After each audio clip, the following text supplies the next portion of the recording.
Hey everybody, it is Monday night. Paul's back at the ER. We don't exactly know what's going on. He's getting chest pains again. But Nate got a card from his grandpa and Rose, so he wanted to open it up on camera. Here he is.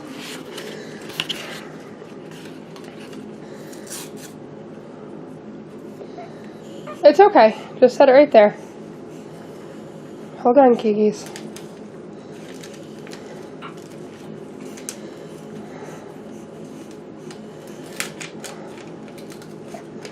Hold on, Kikis.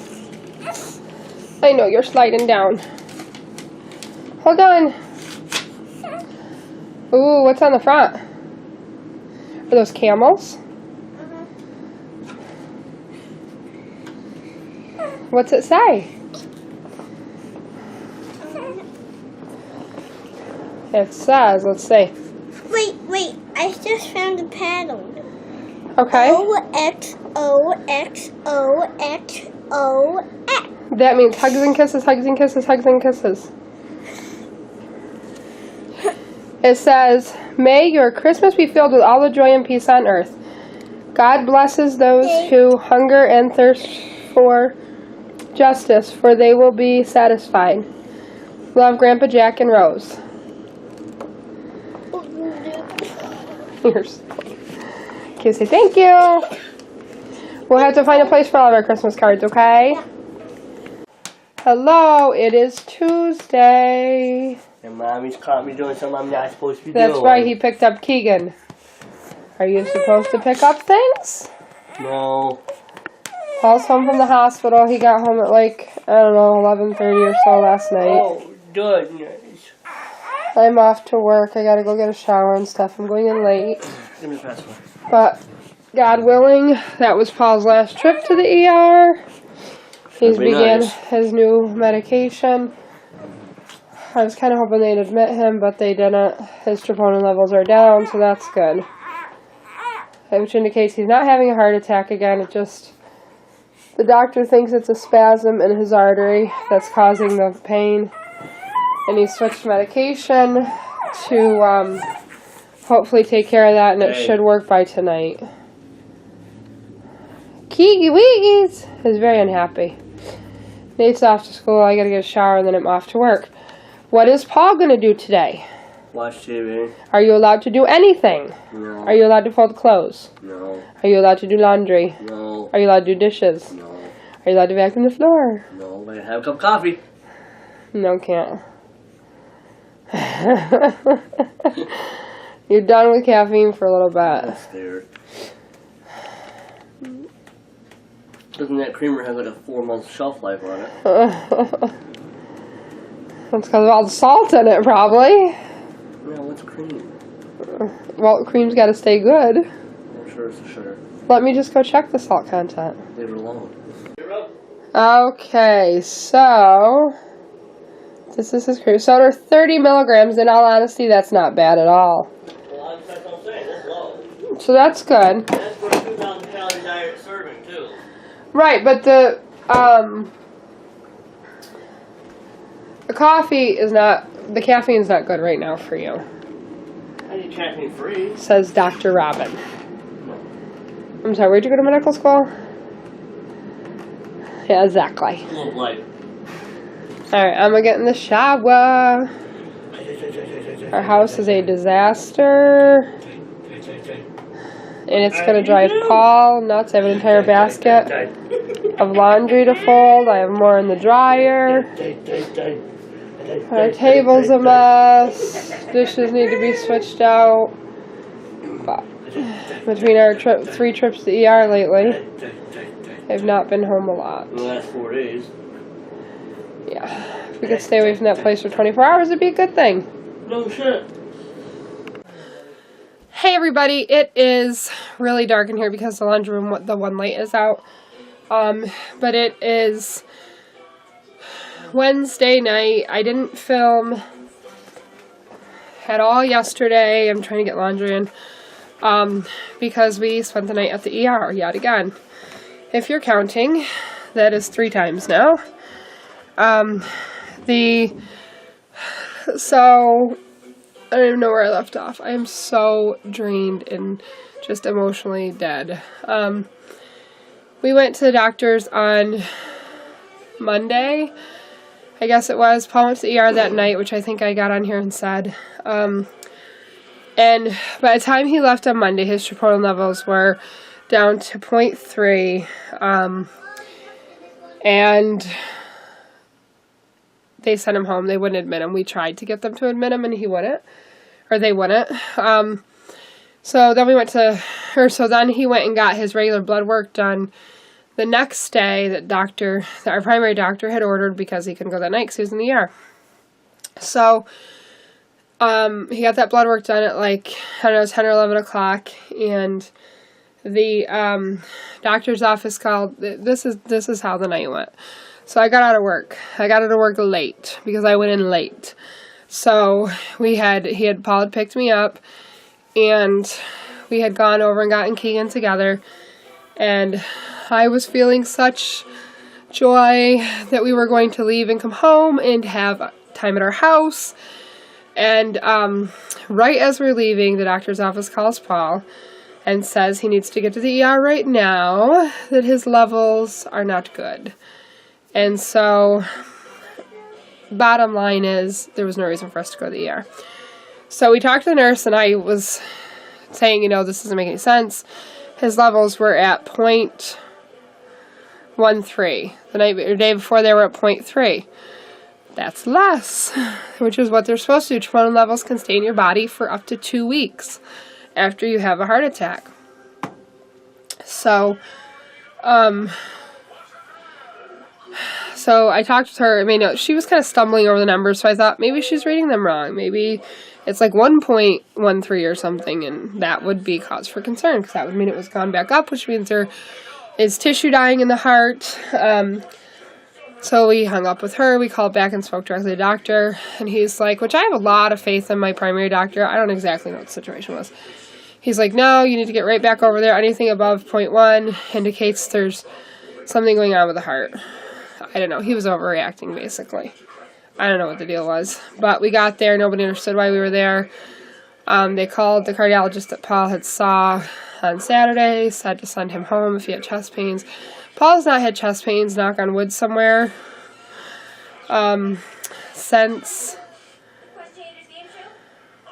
my days are so off. Since Monday at 4 o'clock. Since he went to the ER, when we left the primary, I went to the ER that night. He had chest pains, and then they subsided while he was there, and he's not had them since. He's had a couple, pressure feeling, and he's had a couple where he just doesn't feel right. And I was talking to one of my very, very favorite doctors today at where I work, and he used to be the ER. I don't know what his official title was, but he oversaw the ER, basically. And he is by far one of my favorite doctors. And, so everyone, it feels like at the entire hospital knows what's been going on. I feel like I've not got any work done because I keep having to tell people how Paul is, because people are coming in, they're stopping me in the halls, they're asking, it's such an amazing feeling. Yesterday, I was, getting on the elevator, to go to see somebody, and one of the, pastoral care people, stopped, and she said, how is your husband? And I told her he was doing good. She said, I've been praying. It literally brought tears to my eyes, because it's an amazing feeling to have people care that much.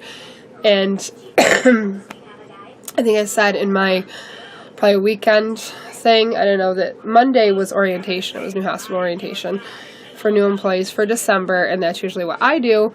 But since everything was happening with Paul, I didn't go in on Monday, so my coworkers handled that.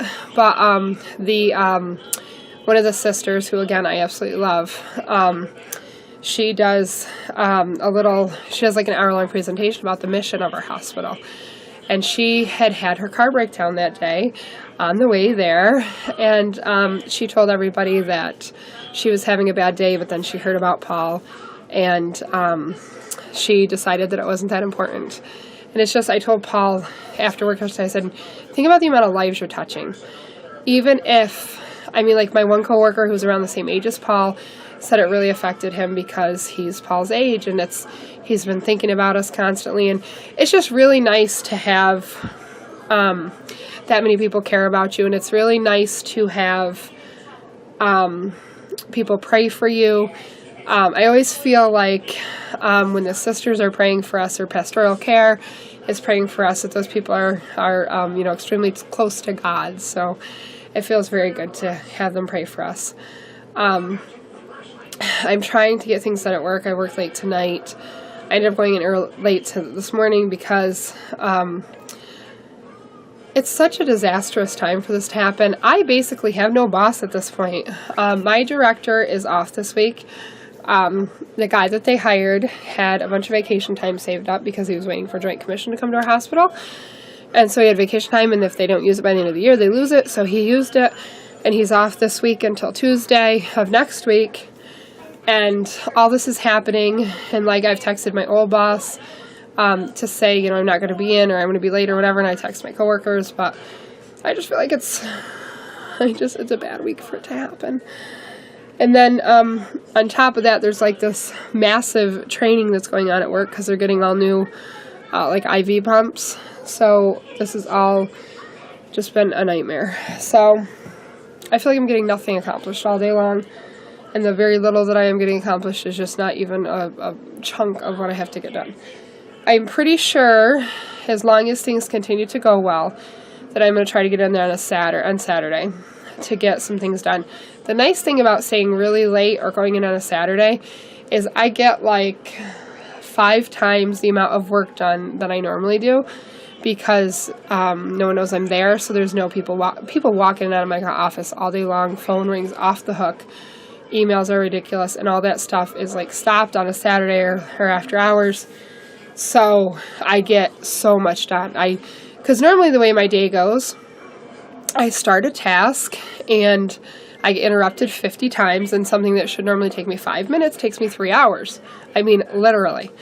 Like if I'm starting an email to somebody, sometimes it takes me hours to get it finished. So I think I'm definitely going to work Saturday because I was already a little bit behind anyway. January tends to be a very busy month for me because that's when we roll out like the schedule for all the education and things like that for the next year. Some things go by the fiscal year, things go by the calendar year, so right around those changeovers I have a lot to put out there so that people can get signed up for trainings and things. So that's where we're at. I'm trying to get Paul to relax, which is easier said than done. He will not sit. Paul's a goer and a doer all the time, 24/7. And so to get him to just sit down and relax and be calm is a project. So I got to get some laundry done tonight. I got to get dishes. Our house is a disaster. It's just such a disaster. We washed bottles because that's all I had to have this morning to get Keegan to daycare, and that's what we washed. And so I got to unload the dishwasher and reload it, and I could do that twice and finish the dishes. I have a pile of laundry that's like knee-high by like 4 feet wide. I have to get done. So I'm going to do those things. Hopefully Paul will just relax. And that is that. Hopefully we have an ER-free night. That is what I'm hoping for. I will talk to you guys later. Bye. Hey everybody, it is Thursday. Another ER-free night. We had one last night, thank God. We're just going to still pick up the house. This has been such a boring video, I apologize. But with Paul's medical issues and everything, things have kind of gotten out of hand. I'm going to fold some laundry. We got some packages in the mail. They're probably diapers. And just kind of pick up, do a little more laundry. We're way behind on laundry. I'm way behind putting laundry away. I got to get that done. We're expecting some bad weather coming in for the weekend. So we need to get done whatever needs to be done because we're going to more than likely be in the house all weekend. Our plan is to finally, God willing, knock on wood, get the tree up and get some decorations up in order to let Santa come in order to put presents for the good boys and girls.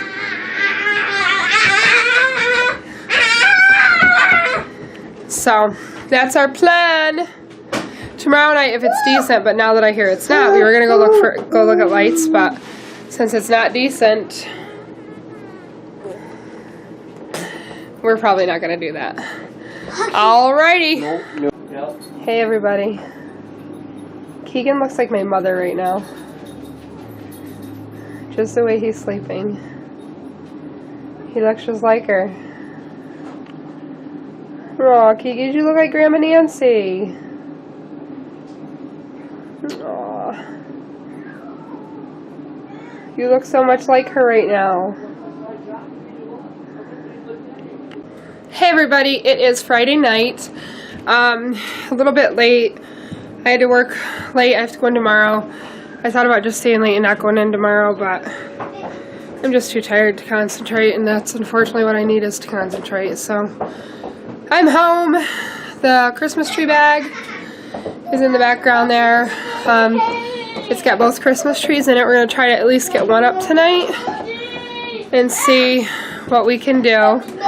That'll be a little fun family activity. What are we doing tonight, Nate?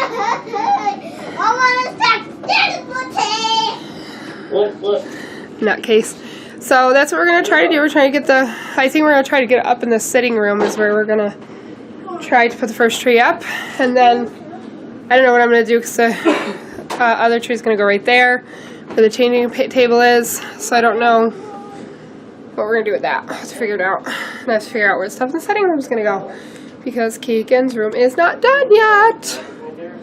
Keegan had to go to the doctor's today. You're gonna get space, Mom, because you're not pretty. Dad said that. How rude. What? I did not say it was pretty. Yes, he did. Don't listen. I believe you, Nate. So Keegan had to go to the doctor's today. It was his 4-month appointment that we had to cancel on Monday to see the doctor so Paul could see the doctor and take his appointment spot. But he had to get 3 shots. I didn't go. Paul took them. And I am so glad because I cannot stand to see my children cry. He has gained weight. He's at 12 pounds and 3 ounces. What's he at? 12 pounds, 3 ounces? He's at 12 pounds, 3 ounces. He's still in the 1 percentile. I don't know. He's not gained. He was 12 pounds, 2 ounces on Monday, so he's not gained very much. He's spitting up a little bit more. I don't know. I don't know what to do. They wanted to do thyroid testing, but Paul said no because he'd already had 3 shots today, and I'm not going to have him draw blood on top of that. So we didn't do that. But he's definitely getting chubbier. I don't know what the deal is. I think he's gained a lot of weight lately, but just because he was so far behind at first. I don't know. Let me show you Keegs. There's Keegs. I think he's going to be a little fussy tonight because he got the shots. Hi! Did you get shots today? I'm so sorry, Buggies. I'm so sorry. So sorry you had to go through that. Yes, I am. Do you want Mom to snuggle you? Want to be snuggled? Can I have a Nuggles? Can I get a Nuggles? See, his little face is chubby. He'll gain some weight, huh? I don't know what the deal is. I don't know. But we're going to start some rice cereal. Yes, we are. Start some rice cereal and see if that doesn't help. Step 1, get it out of bed. Step 2, punch the tree. Step 3, punch the ornament and victim. Step 4, punch Daddy. Step 5, punch me.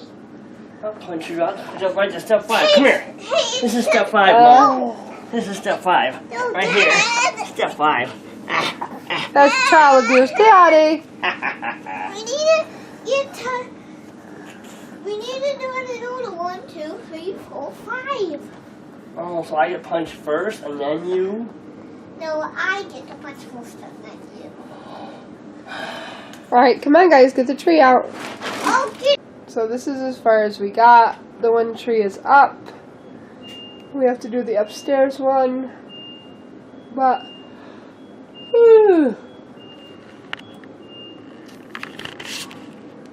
it is look like how I'll clearly down for a little bit. It is like almost 11 o'clock.